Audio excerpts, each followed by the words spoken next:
নিধুবনে প্রবেশ করছি। এইটা হলো নিধুবন। আগে এগুলো সব খোলা ছিল, সবাই এই গাছগুলো হাত দেয় বলে এই জন্য এখানে এইভাবে আটকে দিয়েছে। নিধুবনে প্রবেশ করছি আমরা। নিধুবন দর্শন করুন।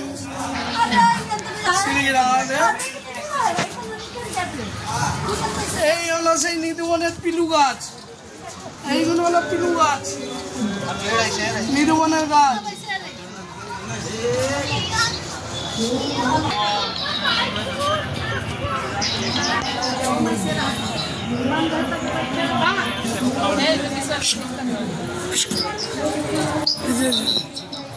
এই যে বাঁদর, বৃন্দাবনে বাঁদর, নিধুবনে বাঁদর।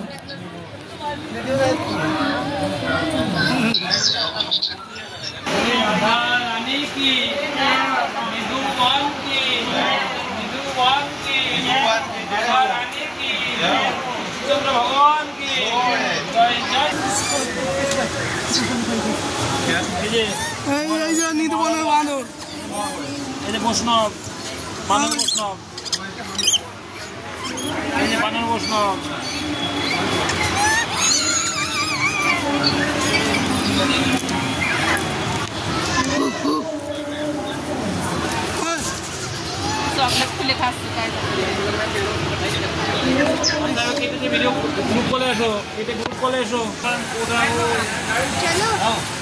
এটা নিধুবনের ললিতা কুণ্ড। ললিতা সখীর পিপাসা লাগে, শ্রীকৃষ্ণ এখানে বাঁশির দ্বারাই এই কুয়াটা খুলেছে, দান করেছিলেন সেই কুণ্ড।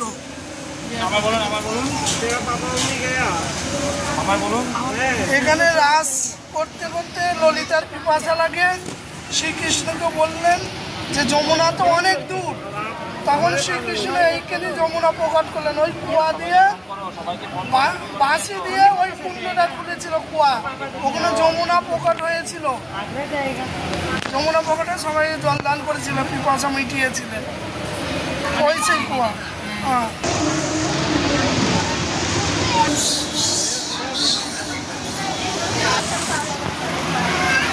আমরা এখন নিধুবনে দর্শন করতে চলেছি, যাচ্ছি যেখানে বাঁকে বিহারী প্রকট হয়েছিলেন। তানসেনের গুরুদেব হরিদাস স্বামী, তিনি প্রতিদিন এখানে বীণা বাদন করে করে রাগ রাগিনী কীর্তন করতেন। ভগবান বালক হয়ে এখানে শুনতে আসতেন। একদিন হরিদাস স্বামী চোখ খুলেছেন, খোলার পরে দেখলেন ভগবান সামনে বসে আছে। তখন বললো, ঠাকুর তুমি এইভাবে থাকবে, আমার কাছ থেকে যাবে না। বলো, ভক্তগণ আমাকে বিগ্রহ রূপে দেখবে, আর তোমার সাথে আমি খেলবো, খাবো, তুমি সাক্ষাৎ আমাকে সাক্ষাৎ রূপে দেখবে। তাই এইখানে সেই বাঁকে বিহারী প্রকট হয়। পরবর্তী বাঁকে বিহারী এখান থেকে স্থানান্তর করা হয়। বাঁকে বিহারী প্রস্ত ওই হলো গেট।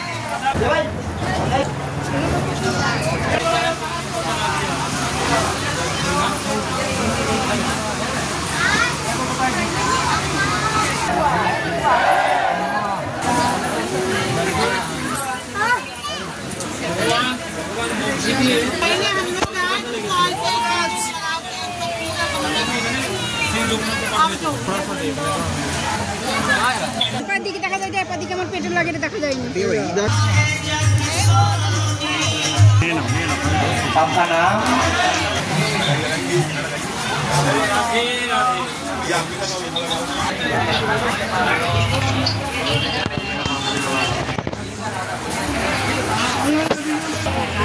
এই নিধুবনের পিলু গাছ,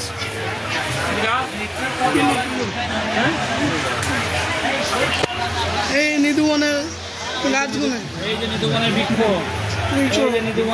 নিধুবনের বৃক্ষগুলো দর্শন করুন সব।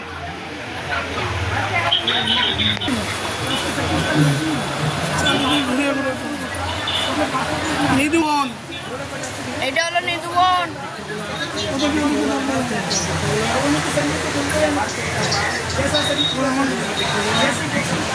নিধুবন। জয় জয় শ্রী রাধে। আমরা নিধুবনে এসেছি। জয় শ্রী রাধে।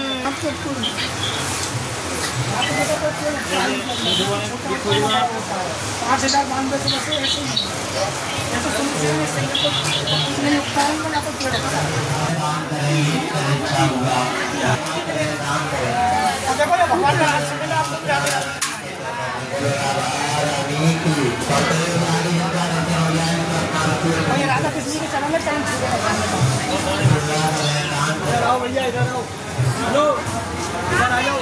বংশী চুরি লীলা হয়েছিল। सेवा करे, विवेक करे, दान करे, माँ बारी सेवा करे। মানা আছে।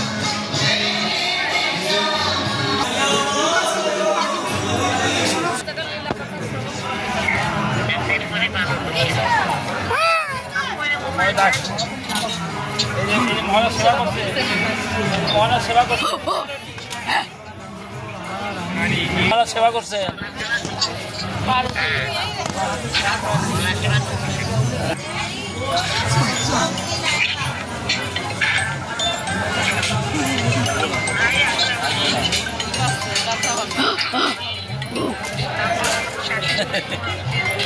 রাধে বল, রাধে বল, বেগুছে বল। ওই দেখ